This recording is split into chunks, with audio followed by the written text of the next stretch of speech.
Boa noite a todos. Mais uma terça-feira, não é? Estamos aqui novamente. Satisfação de vê-los aqui.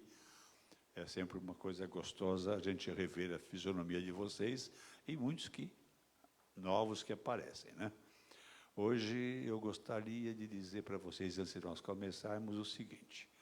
Há aqui à disposição de quem precisa um caderno onde a gente anota o nome de pessoas que precisam de algum atendimento, para pessoas que não conseguem, não podem vir até a casa. Pessoa que está acamada, ou tem qualquer problema de que não pode se locomover. Então, fica aqui, ali um caderno para ser anotado. Não é para simplesmente colocar nomes, simplesmente, porque o que acontece? Se pressupõe, a espiritualidade pressupõe que quando a pessoa solicita, ele fica aguardando a visita. Durante o trabalho, depois que vocês vão embora, há um trabalho que é feito aqui na casa, é mediúnico tudo.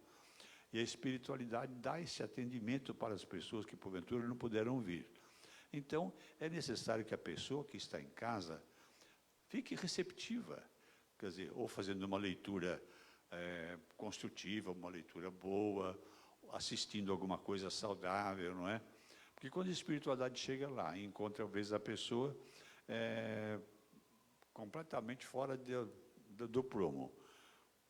Algum bebe, algum pode ter bebido, outros estão assistindo programa que não constroem nada, outros ainda se encontram numa atitude mental inconveniente, em desarmonia com a família, tudo são impedimentos que, embora os espíritos tenham a máxima boa vontade, o máximo carinho em fazer o atendimento, é como se existisse uma barreira que os impede de ajudar.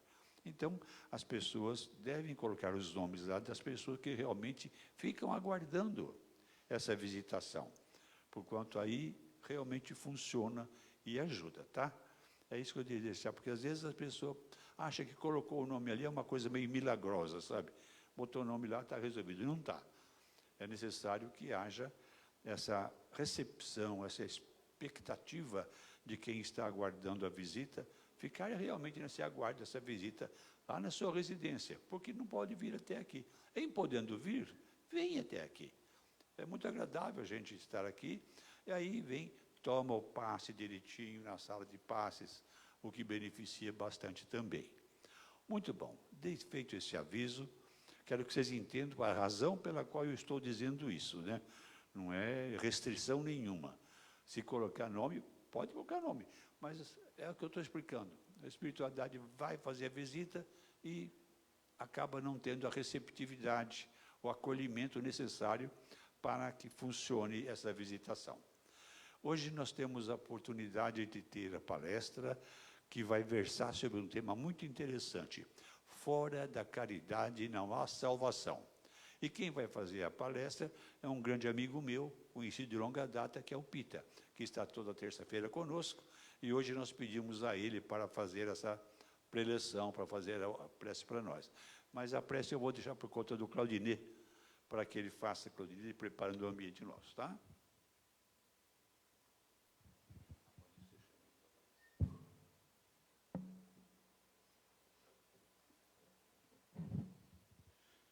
Bom, meus irmãos, vamos, nesse instante, elevar o nosso pensamento ao mais alto, cada um procurando visualizar nosso Mestre Jesus da maneira como o vê, e de coração aberto lhe dizer: Mestre Jesus, humildemente, comparecemos nesse instante diante de vós, pedindo que perdoe todas as nossas falhas, para que nós possamos, de coração puro, oferecer a vós os trabalhos desta noite, oferecer a vós a nossa reunião, que o Senhor possa iluminar o palestrante da noite, iluminar a todos nós, para que nós possamos, além de entender os seus ensinamentos, adquirirmos a capacidade e a coragem para praticá-lo na nossa vida. Que o seu amor e a sua paz esteja sempre conosco. Que assim seja.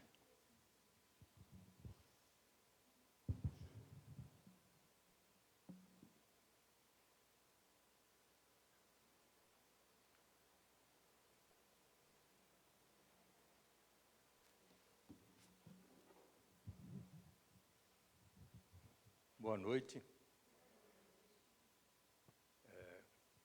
Como o Almeida falou, meu nome é João Alfredo Azipita, e eu nasci numa família espírita.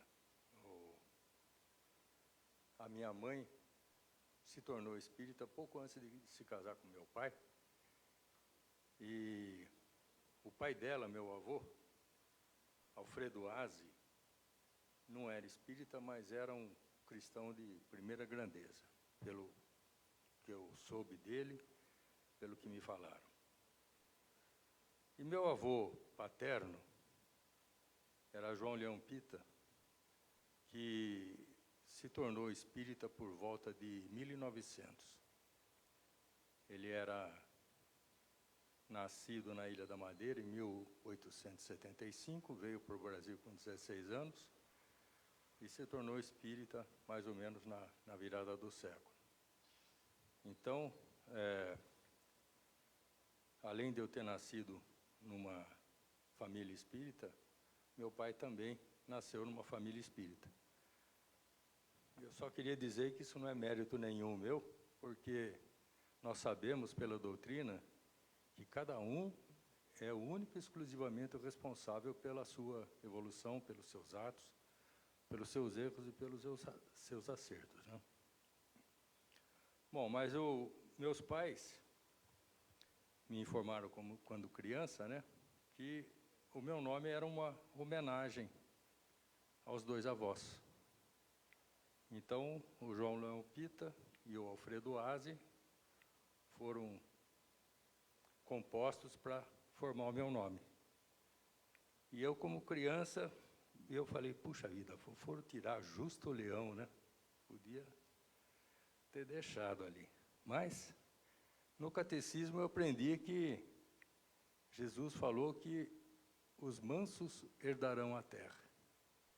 Então, eu falei, bom, vai ver que quiseram me deixar mais manso, então, meu tio fazendeiro que se cuide que eu vou, né? Vou ser o latifundiário aí. Logicamente, mais tarde eu fui entender que herdar a terra não significava ter um pedaço de chão, né? Porque até hoje, se for juntar tudo que eu tenho, não dá nem um hectare, quanto mais um alqueire, né? Então, eu achei que estava tudo em ordem com o nome, com a retirada do leão, e assim fomos em frente. A doutrina, depois que a gente sempre estudei, às vezes um pouco mais, um pouco menos, mas ultimamente eu tenho estudado bastante.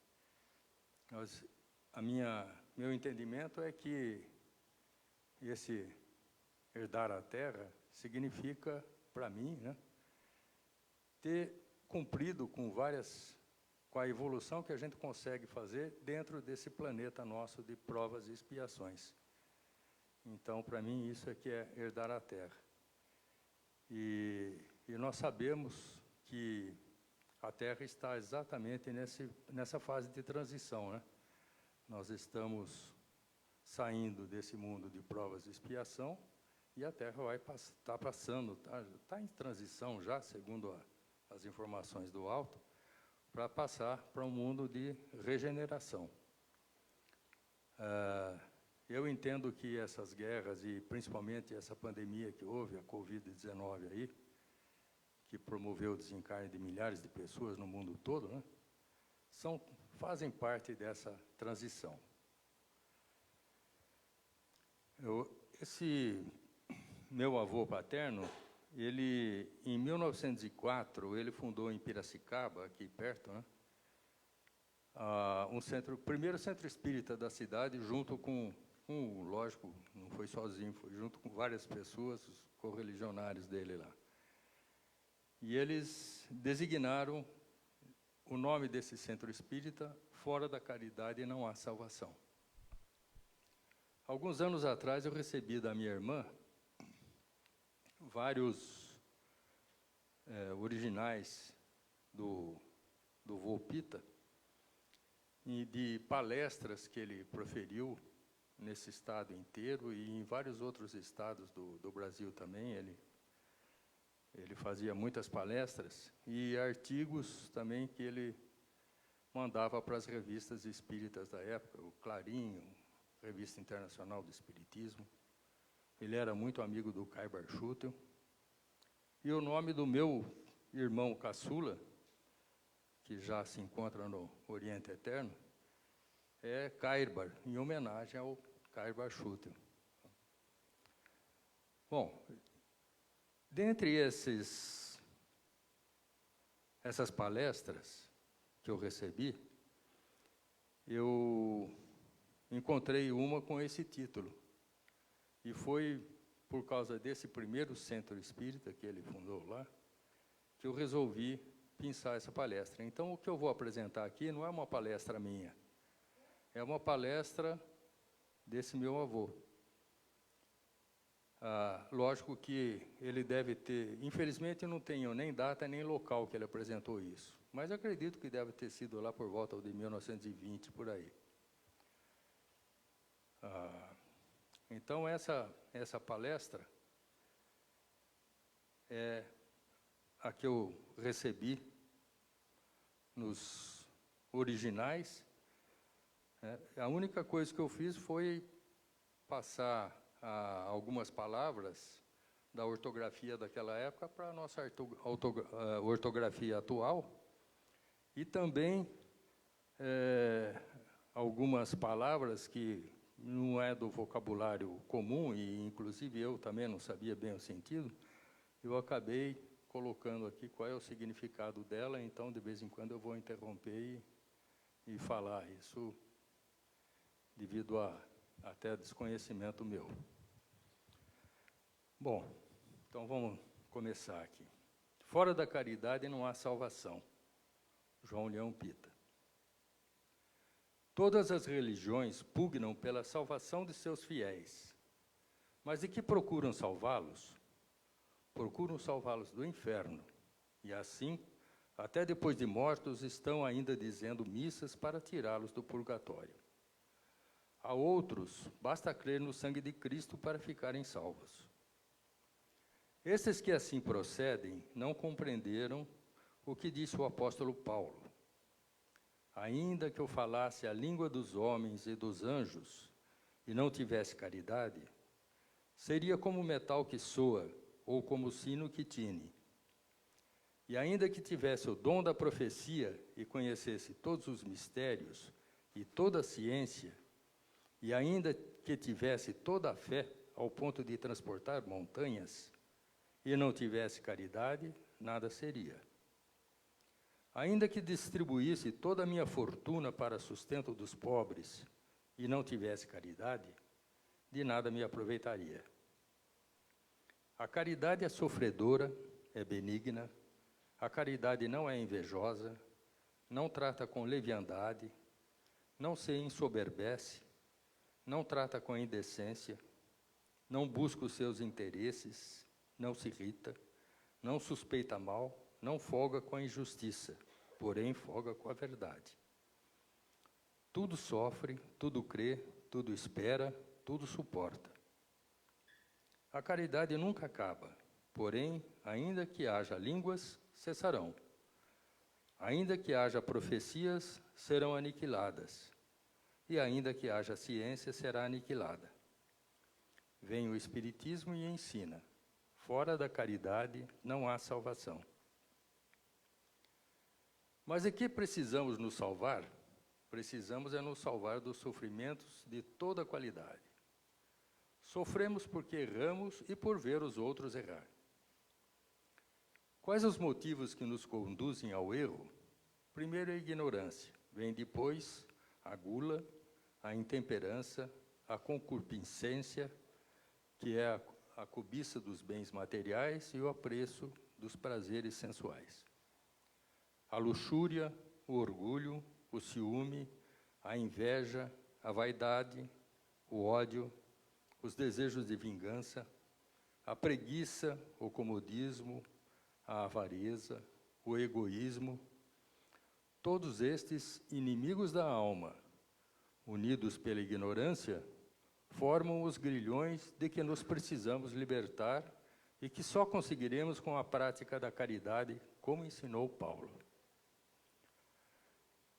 São os fatores da gula, da intemperança, da luxúria, acolitados é acompanhados, ajudados.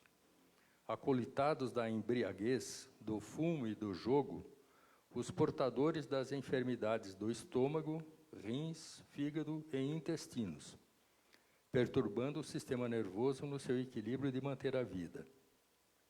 Daí as dores, os sofrimentos de que nos precisamos salvar. Os orientais ensinam que só há duas fontes, uma a sabedoria, a outra a ignorância. Da ignorância brotam as dores, todos os sofrimentos físicos e morais. Da sabedoria jorram todas as felicidades do corpo e da alma. No livre-arbítrio, no poder da vontade do homem, está o fator da vitória, quando guiado pela sabedoria, cuja essência está em nos conhecermos. O que conseguiremos perguntando a nós mesmos como desejaríamos que nos fizessem ou não isto ou aquilo, servindo-nos dos erros dos outros como um espelho para não fazermos o mesmo. Então, quando chegamos a esse ponto, necessitamos da caridade, por ser ela que nos salvará, guiando os nossos passos, pensamentos e sentimentos. Mas como a caridade poderá nos salvar do egoísmo e da avareza? Sentimentos que nos impedem de ver as necessidades e direitos alheios, deixando-nos sempre insatisfeitos? Como poderá a caridade nos salvar do orgulho e da vaidade, sentimentos que sempre rebaixam os outros aos nossos olhos, deixando-nos intranquilos? Como poderá a caridade salvar-nos do ódio e desejo de vingança que tanto nos faz sofrer? Como poderá a caridade salvar-nos de mentir, da maledicência, de fazer mau juízo dos outros, que tanta perturbação acarreta, tanto a encarnados quanto a desencarnados? Como poderá a caridade salvar-nos do comodismo e preguiça, que tanto estiola é murcha, seca, que tanto estiola a nossa alma? Como poderá a caridade salvar-nos da gula, da concupiscência, da intemperança, que tanto sofrimento nos acarreta? Como poderá a caridade salvar-nos da ignorância, fator de todos os nossos erros? A caridade nos salvará com o trabalho, renúncia, humildade, modéstia e estudo. Dissemos que é com o trabalho, renúncia e estudo que conseguiremos a salvação. Mas de que forma? Como ensina Paulo, a caridade não trata com indecência, não busca seus interesses, não se irrita, não suspeita mal, é sofredora e magnânima, não é invejosa, não trata com leviandade, não se ensoberbece.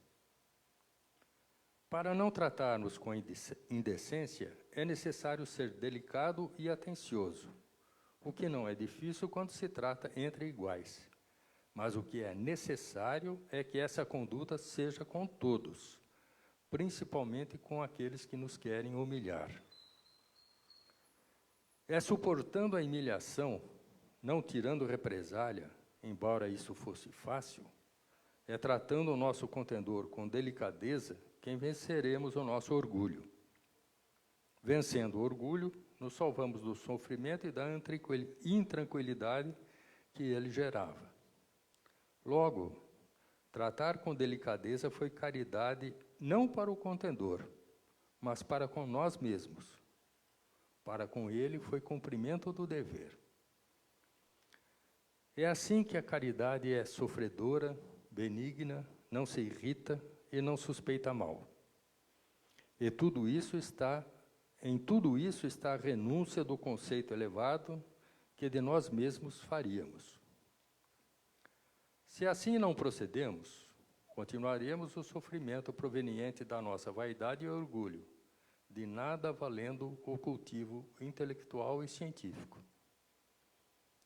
De nada nos valerão os sacrifícios que matam o corpo ou que empobrecem, nem mesmo as mediunidades, por mais belas que sejam. Como nos salvaremos do egoísmo e avareza?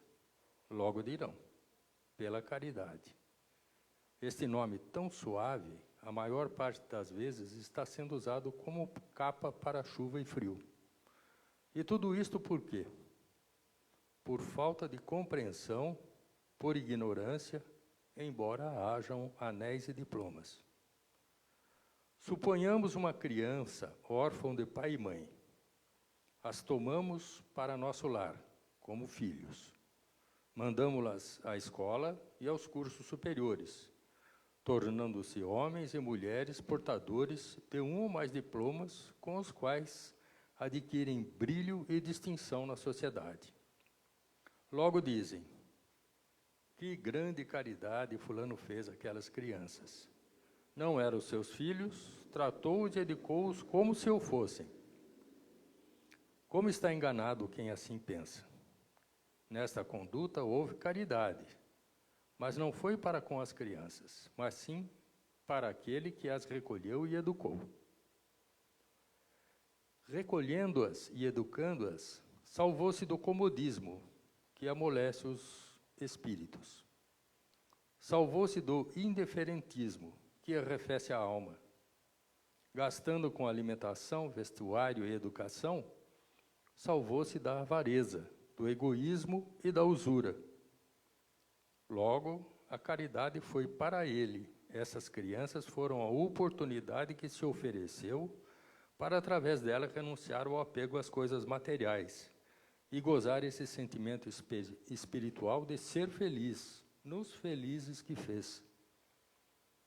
Desta sorte, essas crianças são para este que as recolheu verdadeiros benfeitores e, como tal, credores que precisam ser pagos. E de que forma? Nunca exigindo delas o reconhecimento, nunca lhe lançando em rosto o que por elas fez, mesmo que mais tarde elas sejam ingratas. Mas se tudo isso fez para se mostrar, para ostentar grandeza, de nada lhe vale para a sua salvação, porque não foram os sentimentos de piedade e amor que o levou à prática do bem. Foram ainda o orgulho e a vaidade. Daí Paulo dizer, se eu der tudo que tenho para sustentar os pobres e não tiver caridade, de nada me aproveita. Neste mesmo conceito, ficam aqueles que prestam qualquer benefício, visando uma recompensa na terra ou no céu. Procedem e agem em interesse próprio. Por isso, Paulo ensina que a caridade não busca os seus interesses.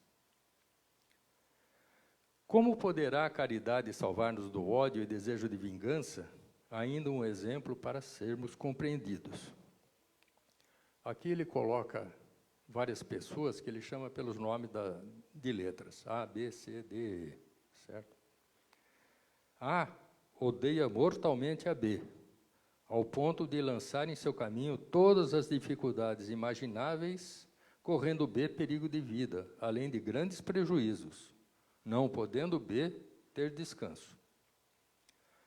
Sucede que A, tendo em vista um certo negócio com o C, que muito lhe interessa, mas como os negócios precisam de cautela, C procura B para colher informações de A. B, apesar dos perigos que teve e risco de vida, faz de A as melhores referências. Quando C conclui o negócio com A, lhe faz sentir que fez semelhante negócio porque B deu dele as melhores referências.